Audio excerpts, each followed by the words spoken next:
I actually believe as humans, we were designed to do hard things and need to be challenging ourselves to really get out there and do hard, bold things. And that for me is what transformations are all about. What does the science actually tell us about how we respond then to change?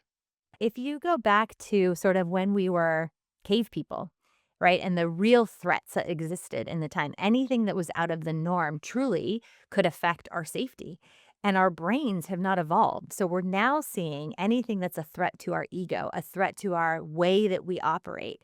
It's seen as the same level of threat as you would see a lion coming at you.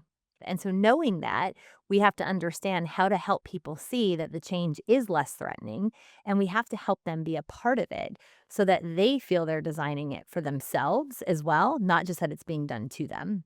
How do you do that? How do you make sure that people are on that journey? Yeah, I think it's important that we actually design the programs and transformations with them in mind, but then also give them the chance to be involved.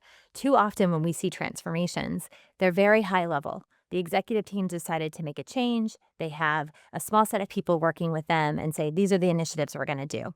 And then as the initiatives start to get executed, they're sort of done to people.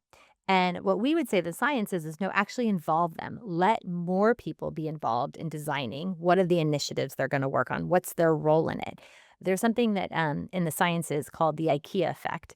And there was research done that basically said if you've built a piece of IKEA furniture, you are more committed to keeping that piece of furniture or harder for you to give it away than a piece of furniture that you just bought. And it's because you have invested in that.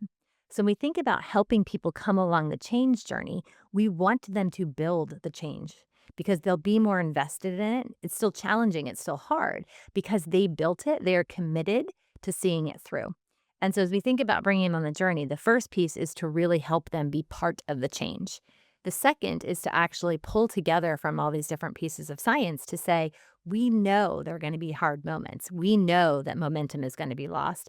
So, actually creating as a leadership team a momentum map to understand where are the emotions going to go low? Where are people going to have anxiety? Because there's natural points in a transformation when you're doing things that will happen.